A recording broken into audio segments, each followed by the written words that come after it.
Yeah, welcome back to another episode. This is episode 2 of Lmms Masterclass Basics for Beginners. And where I left on in the previous video, I had talked about the interfacing, what different tools do. I actually talked about the instrument plugins, basic things that you need to know in the program before you get started. So if you haven't watched that already, go ahead and watch that. It has Lmms Masterclass Basics 1, the beginners guide. Where I left on, I wanted to talk about the song editor, the beat and the bassline editor, and the mixer. So first things first, I want to talk about the song editor. As it says, the song editor, this is where you're going to sequence all your track, your music and everything. This is where you're going to arrange your stuff. We're gonna see in a minute how to do all that. As you've seen in the previous video where I showed you a couple ways to add instruments, like you can actually add a piano right here and play around with different. This is where the magic happens. And the beat and the bassline editor is where you can, this was specifically made for drums, but some people actually prefer dragging in instruments on here and they do whatever they do and then they come back again and put it right here. So you can drag a clap, this one right here, and what else, a hi-hat. So this is like a drum programmer where you can program stuff, like basically have clicking. So usually I have my metronome to help me out.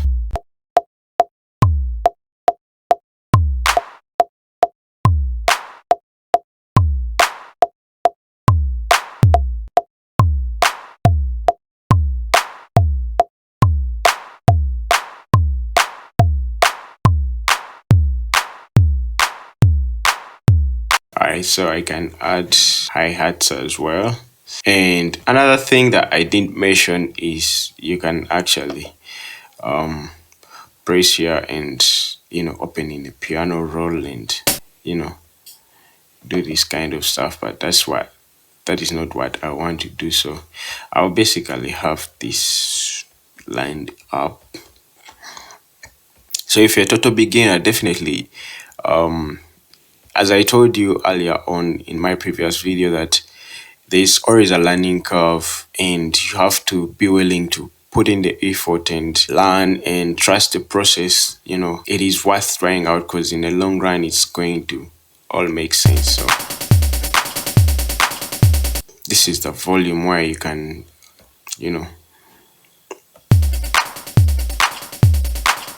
if I wanted to adjust volume for each individual notes right here, I'm gonna go ahead and open up the piano roll. So this is what I was talking about. So right here I can go ahead and zoom in and I can mess with the velocity, something like this down here. So I have something like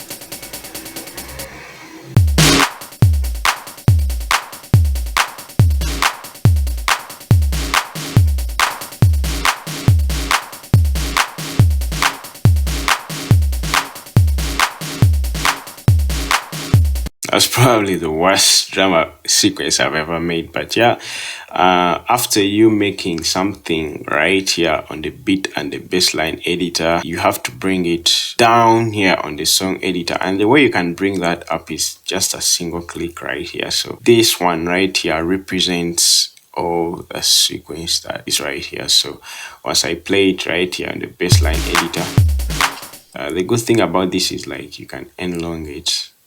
You can make it 8-bar loop.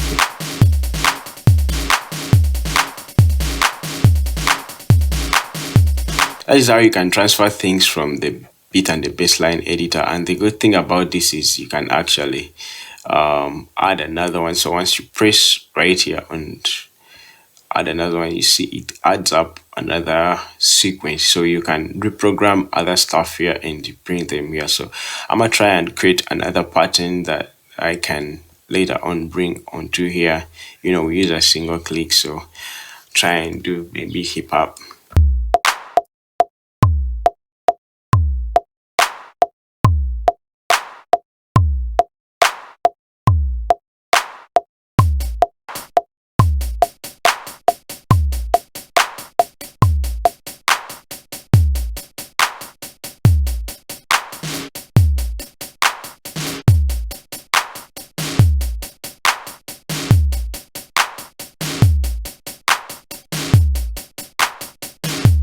Okay, so once I'm done with making my sequence like that, I can bring it on here. And by the way, this is the solo button, so I can solo it.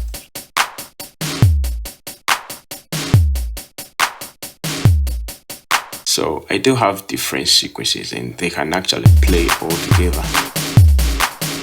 And the beauty about this is that you can actually name them.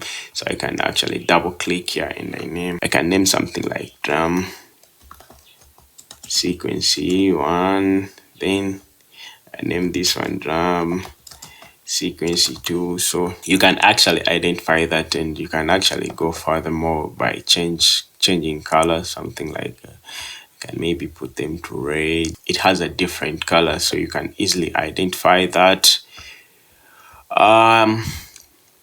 Try and go with green. So, and not only drums, by the way, I can actually go ahead and add another sequence and maybe call this one melody, and drag it right here and maybe create. So remember, instruments are kind of different, so I'm gonna go ahead and clean it up in piano roll. So basically I'll create something like a C major. Yeah, I can maybe create something else here, but I'll use a shortcut. So once you press shift, you can actually drag that to different one, and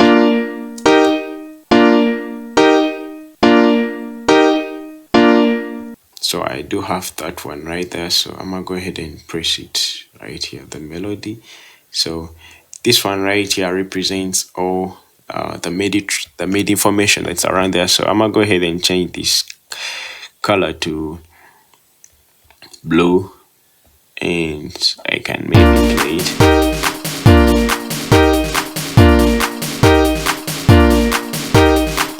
Hey. But no, that's not a nice way of playing instruments here in Lmms. So I would argue to put all your instruments right here. So if you want to play, if I wanted to have something right here, I would rather have it right here. Double click in and create it around here. The reason why I always want to put my instruments around here is that it is easy for me to edit stuff, have different patterns that I do have. I basically think that the beat and the bassline editor kind of helps you to create drum grooves, which you can also create here. If you've seen my videos, I always create each and everything here. So yeah, you should adapt to that workflow, and it is okay if you don't use it, but that's my personal view. It is easier for you to edit stuff when they're all here on this song editor. So I want to talk about the automation track, and so I'm gonna go ahead and create maybe a progression, a simple chord progression.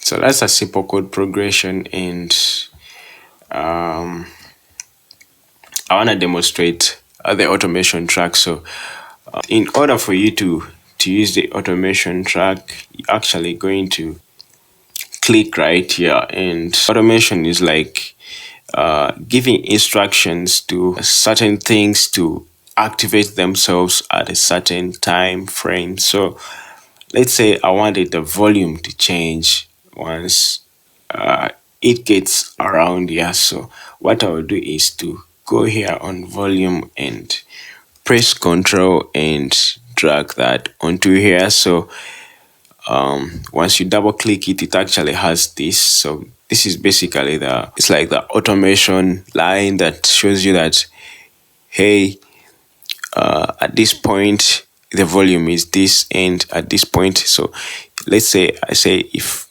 I wanted a volume to go down once it reaches the third bar, so I'll do something like this. And there are different parameters, different styles of this automation. So let us check that out and see how it works.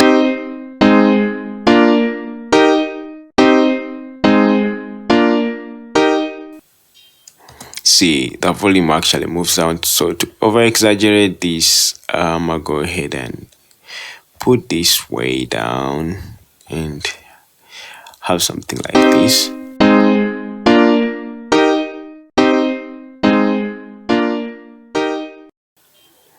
As you can look at this volume knob, it's actually going down following the automation track. So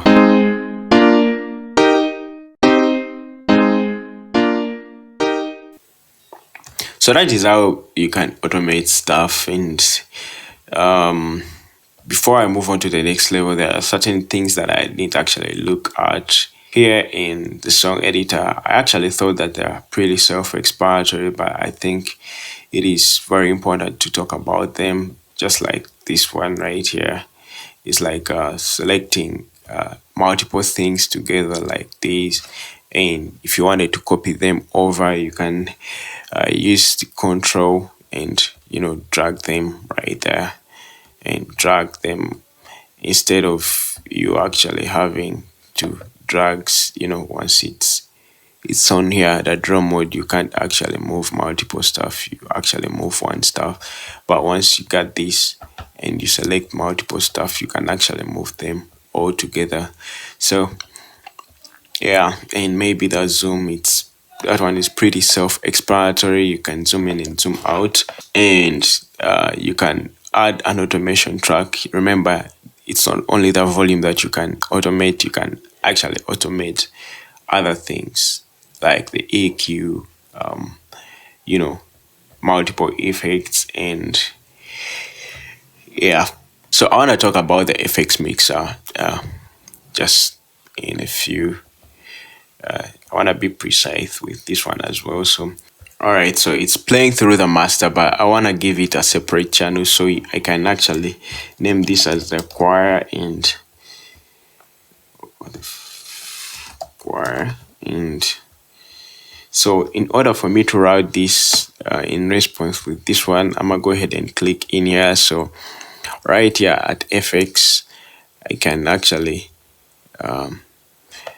right click and assign to choir. So once I play like this, the choir is actually centered to this one. So what I can do is to once it is all the way down, there is nothing that is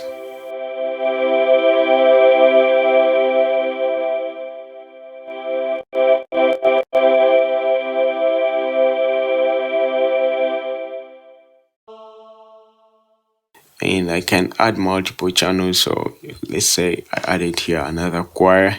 I'm gonna go ahead and copy that. I told you press Ctrl and you drag and drop it to where you like, and I'm gonna go ahead and create choir 2 and some procedure choir 2, you assign it to choir 2. So basically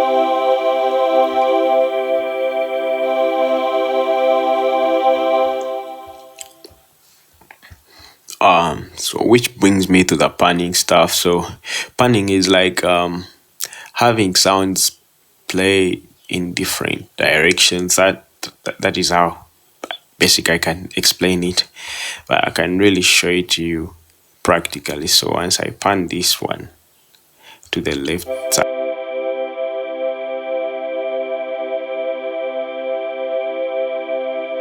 you can actually tell that it's playing on the left side, and once you turn it to the right, it's playing on the right side, and you can do this kind of stuff and have them play like.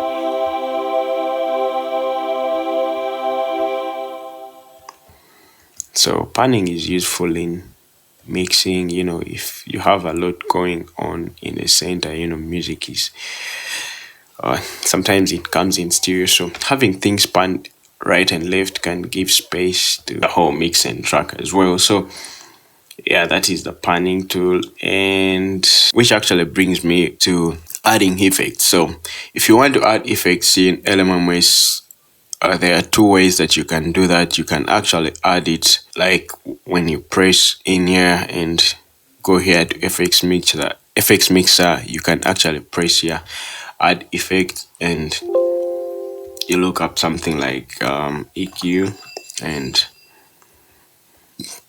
yeah,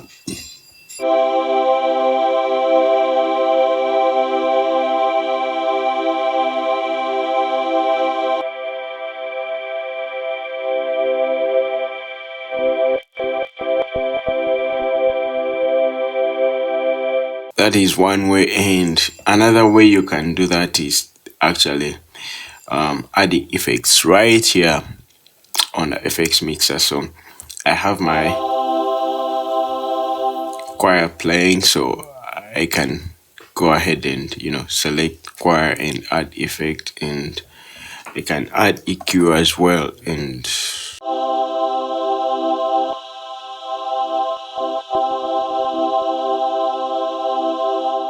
it doesn't matter. So I usually use this one and I add effects right there. Basically, I usually have two here, which I mean drum basses. That's my workflow. I have like keys, drums, and effects, and I route them. So like choirs and everything, I route them to one bass channel and then add effects, and they're going to be applied on each and everything. So yeah, that's what's up. So the last thing that I'm going to explain is the piano roll. So this is how the piano roll looks like, and there's video that I did earlier on which explains more of stuff like this. I mean the piano roll. So you do have the zoom. This is the quantize. The quantize is actually like the boxes that are around here. You can actually change them. Different music is written in different quantize. You wanna this is how long the note is, and scale, and so I'm gonna go ahead and delete all this, and I'm gonna use some of these tools and show you how they work. So somebody asked me about ghost notes, and this is how you can actually apply them here in Lmms. So I can go ahead and select a major scale and choose anything like F sharp major scale. I can probably go with G sharp, my current scale. So all the notes following the G sharp scale highlighted, as you can see. And right here you can actually use a single click to activate a chord, and this is how you can do it. So if I select a major within a single click like this, it actually plays a major. But you can also use minors, you can use sevens. So with this one, let's say I wanted to have them aggregated like this, but then I wanted it to play a little bit maybe around in between there. It cannot do that. So what I can do is to change the grid system, and it can actually be placed where you want to, and I can further on go ahead and add more grids and go in with the triplets.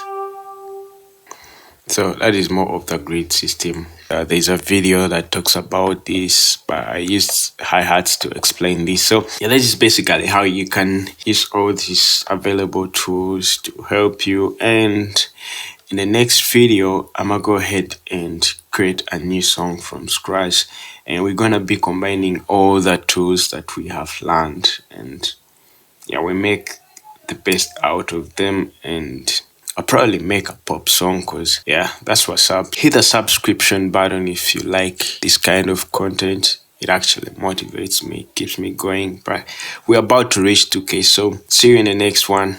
Bye. Peace.